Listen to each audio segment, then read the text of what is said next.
Hi, I'm Amanda Kai. And I'm Ruby Wang, and today we're going to be discussing AAPI activists in history. So first we have is Fred Korematsu. Police arrested Korematsu because of the suspicion that he was Japanese. 3 weeks before his arrest, the United States Army ordered all people of Japanese ancestry out of the Bay Area part of California. The military relocated all of the Japanese to concentration camps, and this was all authorized by President Franklin D. Roosevelt's Executive Order of 9066. Korematsu defied the order and testified during his trial in federal court that he had registered for the draft, tried to volunteer for the Navy, had never been to Japan, couldn't read Japanese, and spoke Japanese poorly. He was still found guilty and sentenced to 5 years of probation. In the federal appeals court, the Supreme Court upheld Korematsu's conviction, and then in 1983, the federal judge threw out his conviction. He became an activist and lobbied Congress to pass the Civil Liberties Act of 1988 to give compensation and an apology to former wartime detainees, and then he was awarded the Presidential Medal of Freedom in 1998. Thanks, Ruby. That was so interesting. Can you tell me more about Philip Veracruz? Of course. So, Veracruz was an Asian American labor pioneer. He was Filipino American and a farmer from Central Valley, California.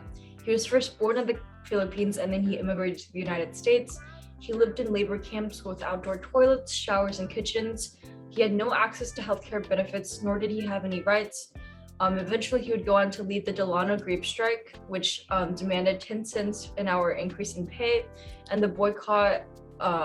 The strike also included a boycott of non-union grapes and received national and international backing, and then this eventually led to the birth of the United Farm Workers Union. Wow, who's next?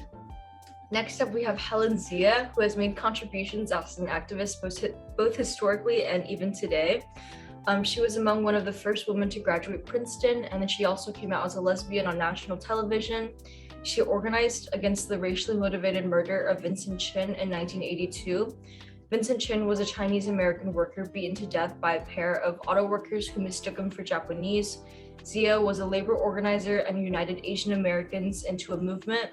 Later, she became a journalist for Ms. Magazine, New York Times, Essence, and the Washington Post, and she has also written 2 books about the Asian American experience.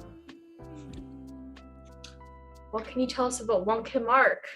So, Wang Kim Arc is most well known because of the case United States versus Wang Kim Arc, which stated that children born in the United States, even if their parents were not citizens or eligible to become citizens, were still citizens under the 14th Amendment.